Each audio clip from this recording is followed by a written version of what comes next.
Hi, everyone. I'm Summer, I'm Carrie. and this is Hopelexia Podcast. Join us to talk about sex, drugs, and self-improvement. Hi, guys.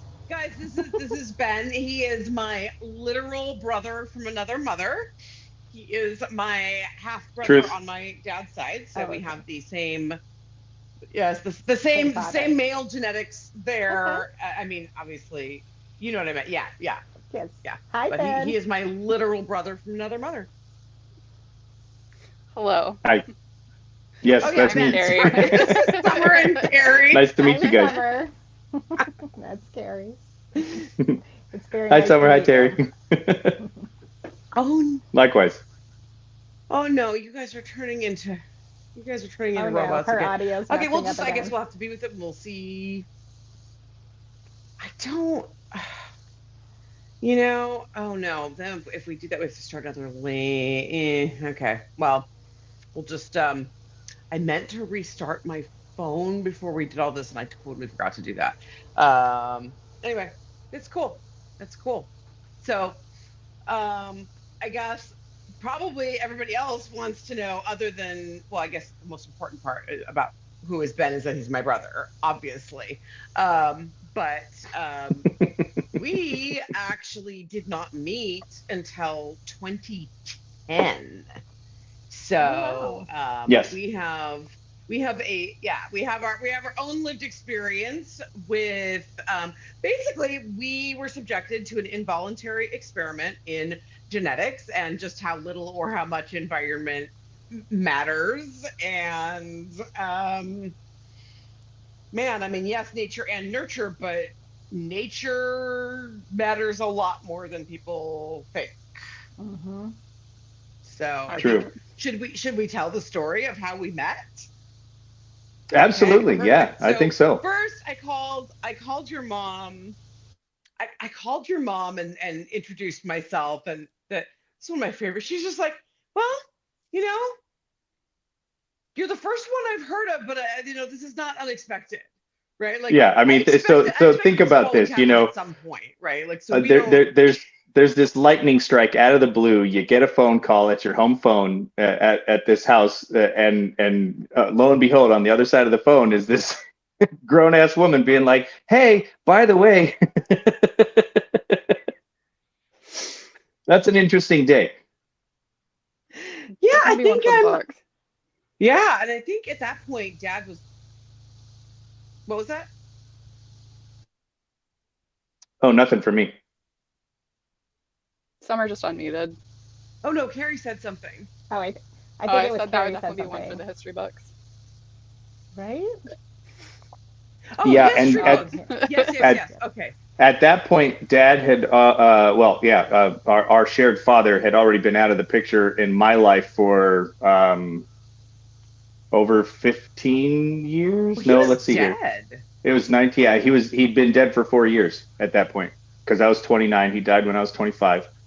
Um, and yeah, so it's a weird phone call to get uh, from my mom's standpoint, and then her reaction is, it's typical my mother. It's like, oh well, not too terribly surprised. You're the only one that we know about so far, but there could be more of you Well, out and there. Right. So how long had you known about I mean, Ben your mom, before you her called? whole.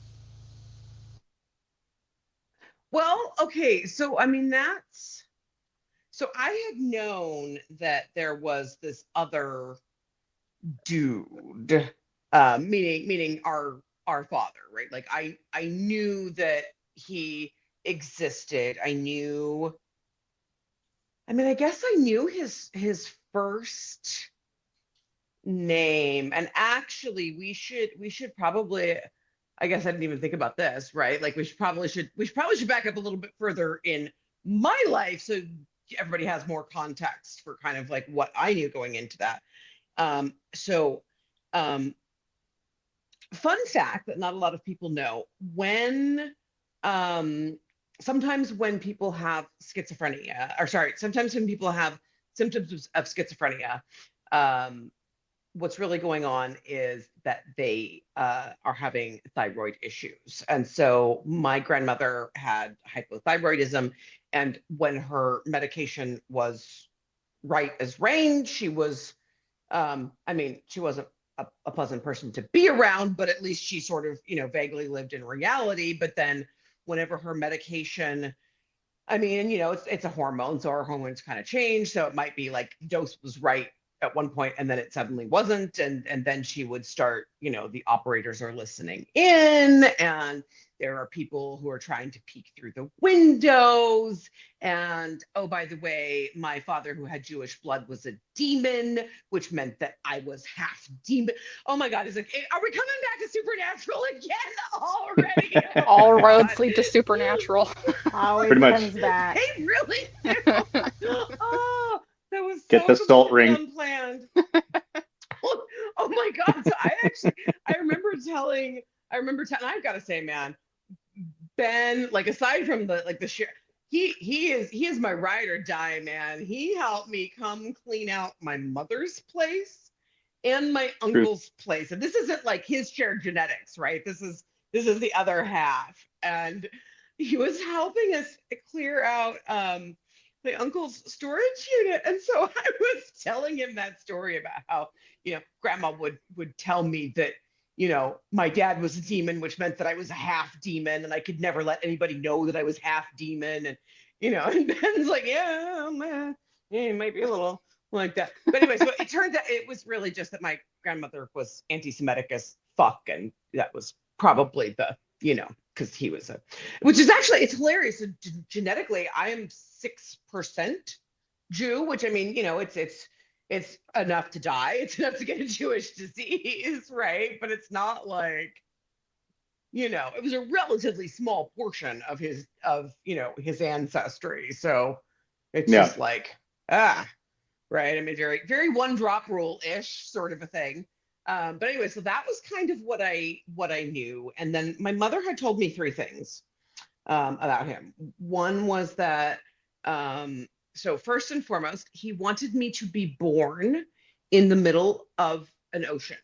He wanted my mother to give birth on a ship because he did not want me to have citizenship anywhere in the world. So he wanted me to be born on a ship so I wouldn't have citizenship. And then he wanted to build a padded room in the basement because he didn't want to have to pay for a babysitter when he and my mother went out. And there's a third thing, and now I can't. Well, if I remember it, both of those are pretty bad enough. Oh, We lost them. Ben? Coming back. There we are. I'm here. Okay, good. Okay, good. He's back. But anyway, yeah. So I called. So that was kind of what I knew going in there, right? And then when I called, Ben's mom, and I was like, okay, so this is what my mom told me. She goes, and I said, I assume that, a certain part of that is sour grapes. And then his mom said, oh, it's definitely sour grapes, but it's all true. Like, he really was that bad, right? So my assumption was, and I think this goes into so much of what we talk about, right? Like, my assumption was, no way would anybody really say that they wanted their child to not have citizenship anywhere. No way would somebody be like, let's build a padded room so we don't have to pay for. Yeah, no, he actually, yeah, very much like that. Yeah, that's definitely not outside of his character. Like, when we were all kids, and I didn't remember this, my mom told us a story one time. My dad was refusing to work, even though he was very intelligent. Our dad was, so he, a pigeon dropped dead in the backyard, and he went and got it and started, pulling out the breast, and he was like, "See, the universe provides." And my mom was like, the hell are you talking about? I'm not feeding that to my babies. Wow. Yeah. Wow. Well, and like my our other sister and our little brother were both born on a old mattress in the bathroom in our home in Denver because he didn't want to pay for the hospital fees What the and fuck? stuff I like didn't that. know that. What the Yeah. hell? Yeah, my twin brother and I were the only ones that were born in a hospital, and I was the only one actually born in a hospital because my twin brother came out in the ambulance on the way. So I was the only one born in a hospital.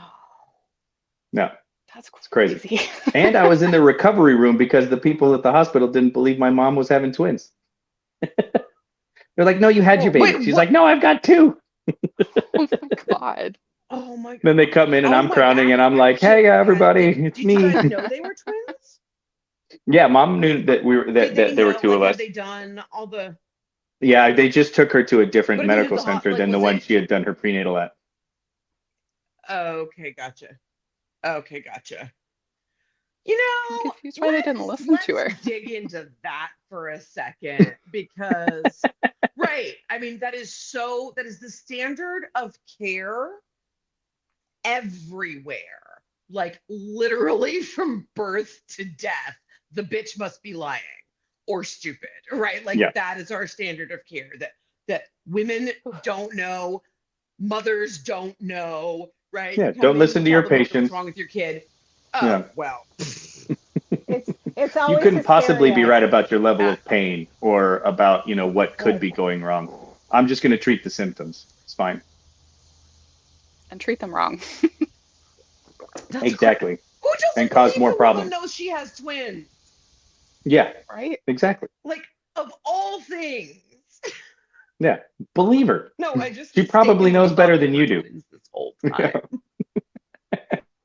Lord. Oh my God. Yeah. Wow. So, yeah, crazy Holy crap. stuff. I didn't know that pigeon story. Yeah, Oh my it's God. a crazy one. Just And it was just indicative of his character. He was like, I'm smart enough, I don't have to work, I can figure out stuff, I can feed this family without having to go to work and do this thing, and I can study and do whatever I want. And that's just kind of who he was. He was a dick. yeah. I mean, well, and the interesting thing about that too is that it's not like that constellation of behavior. I mean, so our dad happened to actually be a genius. Like he was really, really, really super, super smart, Yeah. right? So there is that. But that same constellation of behaviors and attitudes exists in people with psychopathy, with intellectual disability, right? Like that's their operating system, right? Yeah. Yeah, absolutely. I mean, that's just wow. Oh my God. I mean, it really is. So I remember when that first conversation with your mom, she was like, oh, well, you have all of his brilliance and none of his crazy. And I sort of, like laughed. And then, as time goes on, I'm like, oh, I mean, so one of the things I ended up looking, so our father was born in Berlin, and they lived there, like they, fled Hitler, whole nines. Not, by the way, the boxcar story that my grandmother told me. She said that my dad had fled from Hitler in boxcars, but that was not even remotely accurate. It was more of a Sound of Music up and over the hills, and there's a bunch of stories with that. Anyway, but the our grandparents, Oma and Opa, because they're obviously German, they left their kids at a boarding school in Japan. And so I emailed the boarding school out of nowhere and was like, hey, my dad went to this school back in, whatever year. It was like, or I think like the really, really early 50s. And I was like, do you happen to have any old yearbooks or anything? I actually ended up getting an email from the headmaster of the school who told me, I remember your father. He almost burned the school down. Holy shit. Wow. That's unsurprising. It was like Wow. it was almost 2000. I mean, it was no, this was after you and I met. So this was like in, oh my God, no, so this is like 2013, 2014. The That's crazy. headmaster remembered my father from the early 1950s because he almost burned the school down. That's crazy. That's crazy. Did he say in? Did he give details of how it happened? Say that again. Did he give details of how it happened? He didn't. You know, all he really said was that. I mean, it was pretty much all he said was like that thing, and then here are the photographs. You know, from the yearbook. Hope those help. Right? Like, Interesting. Yeah. I mean, that's not a conversation you want to have with some random person, right? Where you're like, Well, yeah, can you your give me dad some was deets there? Because piece I of kind of want to know. shit. Like, I Yeah. hope you're. Well, so what's really interesting is every single one of us. I wish I had dug into that a little more, but every single one of us kids has a little bit of a fondness for pyrotechnics. I love fire. Alex loves fire. Rebecca loves fire. Zach loves really, fire. Yeah, we all like, Interesting. we'd find matches and we'd sit there and burn shit and watch explosions. I almost blew up the Wow. chemistry lab in my high school because I was like, what happens if I do this? Wow. You know, just experiments. I'm like, hey, this is, they told me not to, but why? And boom. wow. Yeah. And so is it like, I mean, I'm curious, your love for that, is it like, is it destructive or additive? No, for me, I it's guess, if just that more makes like what sense. Are it's you more like like, you wonder. want to burn people, or No. Like I like watching fire. I like understanding what it's going to do. You see that it's consuming things. It's consuming fuel. It has a life of its own. So like in my fireplace here at our house, when we're having fires in the wintertime, I'll just watch the fire. I'll just stare into it and just enjoy it. I just like watching it. When I do bonfires, same thing. Sometimes I like to get it nice and big, but it's safe. Like I'm not trying to burn down the world. I just like to, have a big fire sometimes. But yeah, it's interesting. I never thought of something like that being You- something that would get like passed down other than like you're enjoying something that like someone you care about enjoys. Yeah. Yeah. And I don't know if it's just like an affinity for, that type of a thing. And I don't remember any specifics from our childhood where like, because we didn't go camping a lot. I don't think we ever went camping with my dad. No, we did. We went camping once. And I actually have a horrible story from that, where my fear of heights comes from. We were out camping, us kids and dad, and we were walking around some of these bluff areas in Colorado, and there was this lip or like a cliff edge. It was only like a 20-30 foot drop, but it was big enough that usually at I was probably about 7 at this time. And so my brothers both were walking over to the edge, and I was like inching up to it because I was like, oh, I'm kind of scared. Like, I don't know what's going on here. And like kind of, peeking over the edge and kind of getting a little vertigo. Because I'd really never been up on things that high before. And, for a 7-year-old, who has? And so my dad, he sees this and he's like, well, what the hell? Are you scared of heights? And he comes and he snatches me up by my ankle, flips me upside down, and dangles my ass over the edge of this cliff and goes, see, it's not too scary. And I'm sitting there freaking out. And he's like, stop squirming or I'm going to drop you. Oh, And, he like brings a me. trauma. Yeah, exactly. Nothing like a little trauma to just, really ingrain that fear of heights in you. And so he brings me back over the edge, and I, sit there and like gather myself and then vomit everywhere. And he's like, oh, look what you did. That's God, so yeah, horrible. I'm so sorry for yeah, 7-year-old you. yeah. 7-year-old me was very upset with that. And then it was like nothing happened. It was like he didn't do anything wrong. We went back to the little campsite. We had a little fire, and I don't remember much else from that day. Like I don't know if we stayed the night. I don't know if we went back home. Like I don't remember. It's one of those trauma incidents where you just kind of compartmentalize and shut everything down. Um, Dissociate a little bit from it. Yeah, exactly. Yeah. Just for sure. But yeah, those are just like the typical memories with my dad. Yeah. And I only have like six or Wow. seven of these memories that I remember, growing up where he was around doing things like that. And when Lily and I were talking last night, um, she was like, "Well, do you have good memories with your dad?" And I was like, "Well, let me think. I have a You have couple. to think about it. Um, Yeah, I remember he brought home a puppy, and that was awesome, and we all enjoyed that dog. Um, and when he brought the dog home, at that point it was probably 8, something like that.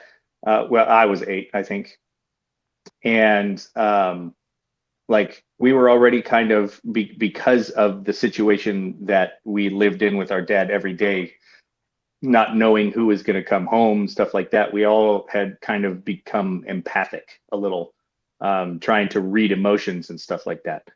And so, we see him walk through the door with the dog, and then I look at my mom and I see this like upset look on her face, and I'm like, oh, does mom hate this dog? Like, what's up? Like, she doesn't look very happy that there's this puppy. Like, we're all like losing our minds. There's a puppy, there's a puppy, there's a puppy. And my mom's just kind of like over, like, kind of, a consternation look on her face. And so I thought she was unhappy with the puppy. And then later that night, we all slept in our parents' room on the floor because the puppy was in a box. And I remember waking up, and my mom had scooped up the puppy and was sitting there cuddling it and shushing it and giving it pets and giving it some love and telling him he's okay. And I was like, oh, my mom doesn't hate the dog. She loves the dog. Okay, it's fine. I went to sleep, you know. Um, and then there's only one other story that I remember, when my dad took us to Chatfield Dam, the boys. He'd take us out on these boys trips. And so when we get to there, we're driving in this old 280 Datsun Z. And if you guys remember those cars. And we get out to this nice little wilderness area, and we're walking around in the woods. And my dad gave me a set of 3 throwing knives, and he gave my twin brother something. He gave my little brother something, and we're all walking around doing our thing. And as we're traipsing back to the car later, we have to transition over a little stream, over a log, and I slip on the log and fall into the stream and get all wet. And so I'm like lagging way behind because I think I'm going to get in trouble. And, we get back to the car, and he's like, why are you all wet? I'm like, I slipped and fell into the stream. He's like, oh, okay, no worries. You guys want a beer? We're like, what? And so he busts out O'Doul's and gives us all an O'Doul's, and we think it's real beer. And we're like, we're drinking beer with our dad. Like, this is kind of cool, man. And, and then we go home and everything was fine. But, it was strange. It's those are not the primary memories that I have. Yeah, it's like odd. Did you do? I'm sorry. A good so memory. I was gonna say it's like odd that it's like a quote unquote like good memory, remembering that you didn't get in trouble for something. Exactly, right? It's Right. it's weird. Like, Something so there small. we were so small. Like, we've still got this BB gun that we had when we were kids, and we had this little peach tree in our backyard. And our dad was out there with us, and he was like, hey, there's this squirrel that keeps coming down. I want you to shoot this squirrel. I'm like, I don't want to shoot the squirrel. And he's like, you're going to shoot the squirrel. So he gives me a BB gun, and apparently I, learned at an early age that I'm a crack shot. So I get this squirrel, I shoot it, and but I didn't kill it. just wounded it, and it slides down, and it's holding on with all four of its little limbs, kind of in this spread eagle facing me with its belly. And my dad's like, okay. And he pumps up the BB gun again and he gives it to me. He's like, now kill it. And I was like, I don't know that I want to. And he made me sit there and like, he made me shoot that damn thing and kill it when I was a kid. But I felt bad because it was squealing, it was hurt. And I was like, I don't want to kill it. Like it never did anything bad to me. I don't see it like hurting the peach tree. It's just eating some of the peaches. Like, it's not a bad thing. We don't eat all the peaches. Right. We can't. There's too many peaches. Right. But yeah, so those are more of the main memories that I remember of my dad. And I had another one. I don't remember if I ever told you this, Lil, but I think I did. Alex and I, my twin brother, got into a box of cookies in the garage one day. You know, we were just being kids walking around doing stuff, and there, lo and behold, there's this box of cookies in the garage, and we're like, well, they're not in the house, and cookies sound good. So we ate the entire thing, Alex and I. And we go in the house, and about an hour later, my dad comes storming in, and he's like, who ate all the goddamn cookies? And we're like, oh, Alex and I did. They were just in the garage, and, you know, we were hungry, so we ate the cookies. And he's like, those cookies were poisoned. You need to go vomit them up in the backyard. And he gives us a feather to go stick down our throats to go vomit. And we're working for a half an hour in the backyard by the lilac bushes, trying to make ourselves vomit. And neither of us can vomit. And we're like, are we going to die? We can't throw it up. He's like, well, try harder. And, Oh my God. God. yeah, that's the kind of shit that, you know, very, very formative memories with your with your father figure, right? Don't forget to like and subscribe to the channel. And to be sure you never miss an upload, make sure you turn your notifications on. And please come join us on social media so we can continue these conversations in between episodes. You'll find us at Hypoxia Podcast on Facebook, Twitter, Instagram, and TikTok.